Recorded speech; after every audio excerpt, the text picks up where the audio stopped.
Operasi Sea Lion yang dilancarkan oleh Jerman membuahkan hasil dengan cepat. Pasukan Wehrmacht berhasil merebut ibu kota London, dan hanya dalam beberapa tahun, seluruh wilayah Inggris jatuh ke tangan Jerman. Setelah kemenangan tersebut, pemerintahan boneka pun dibentuk dengan Edward ke-8 diangkat kembali sebagai Raja Inggris oleh Jerman, menjadikan Britania sebagai negara klien di bawah kekuasaan Reich. Afrika Selatan yang saat itu dipimpin oleh Perdana Menteri De Villiers Graaff menjadi satu-satunya bekas koloni Inggris di Afrika yang berhasil mempertahankan kemerdekaannya. Meskipun terbebas dari pengaruh Inggris, negara ini tidak jatuh ke bawah kendali para komisaris Jerman yang mendominasi wilayah Afrika lainnya. Walaupun begitu, stabilitas negara ini sedang tidak baik-baik saja. Kaum Boer yang mendiami wilayah tersebut tidak senang dengan pemerintahan yang ada dan terus mengacaukan stabilitas nasional. Belum lagi dari luar, para komisaris Jerman di Afrika seperti Reichskommissariat Zentral Afrika, Reichskommissariat Ost-Afrika, dan Reichskommissariat Südwest Afrika telah menjadi ancaman nasional yang nyata bagi negara ini. Jadi, apakah aku mampu bertahan dari kekacauan internal dan ancaman serius yang mengintai satu-satunya negara demokratis yang tersisa di Afrika ini?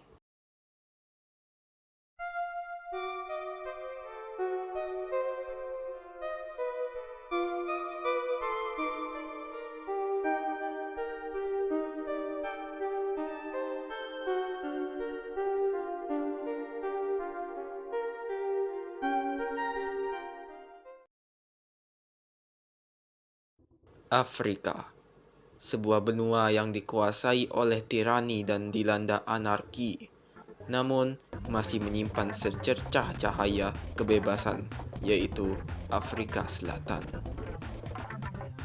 Penyimpanan keuangan Afrika Selatan ternyata mengalami surplus, dan pendapatan negara pun tergolong cukup baik.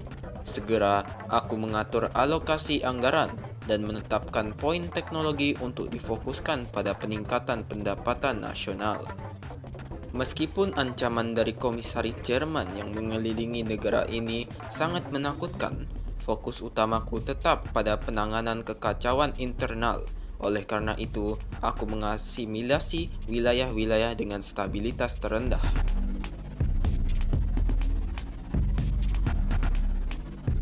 Setelah itu, aku mulai mengembangkan dan memperbaiki perekonomian di ibu kota Afrika Selatan, yaitu Cape Town, karena tingkat stabilitasnya yang relatif tinggi dibanding dengan wilayah-wilayah lain.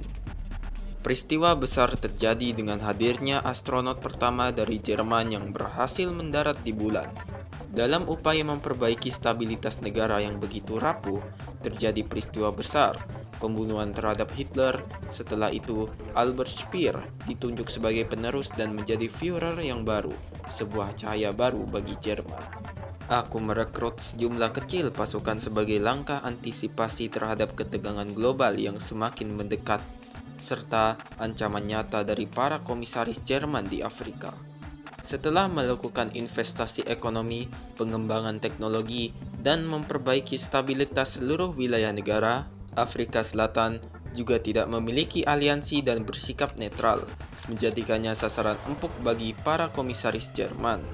Bicara soal aliansi, sebuah peristiwa besar terjadi di Eropa ketika aliansi Triumvirate yang terdiri dari Turki, Italia, dan Uni Iberia resmi bubar akibat perbedaan pandangan dan konflik internal di antara anggotanya. Tak heran jika kemudian muncul serangkaian peristiwa perebutan pengaruh di Timur Tengah antara Italia dan Turki.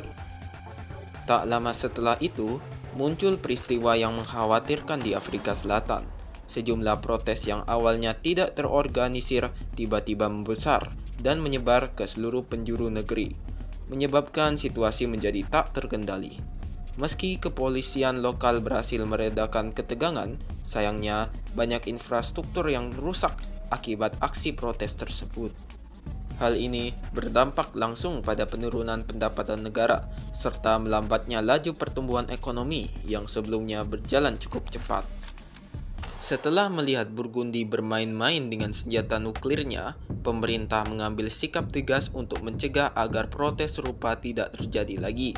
Langkah yang diambil adalah dengan mendengarkan aspirasi rakyat, yang kemudian menghadapkan aku pada dua pilihan penting: mendukung ANC, African National Congress, atau berpihak kepada kaum Boer demi menentukan arah kebijakan selanjutnya. Aku pun memilih untuk mendengarkan keluh kesah rakyat dengan mendukung ANC ketimbang kaum Boer. Kematian Hitler yang mengguncang seluruh Jerman memicu pecahnya perang sipil besar di negara tersebut. Keputusanku untuk mendukung ANC membuat kaum Boer murka dan memberontak. Protes keras pun memuncak, terutama ketika pemerintah mulai melakukan negosiasi dengan ANC. Ketidakmampuan pemerintah dalam mengambil tindakan tegas untuk meredam gelombang protes justru membuat situasi semakin memburuk dan tak terkendali hingga rusaknya lagi fasilitas negara. Di negara tetangga, Madagaskar, pecahnya perang sipil antara pemerintahan kolonial Prancis dan kelompok pribumi lokal yang dikenal sebagai Malagasy Rebellion.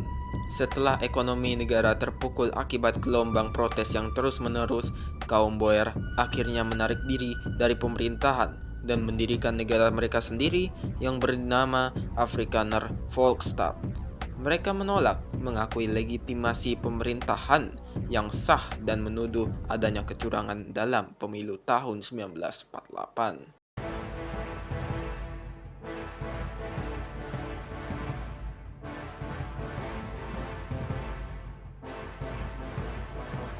Afrikaner Volksstaat yang dipimpin oleh Albert Herzog menjadi ancaman serius bagi stabilitas kawasan.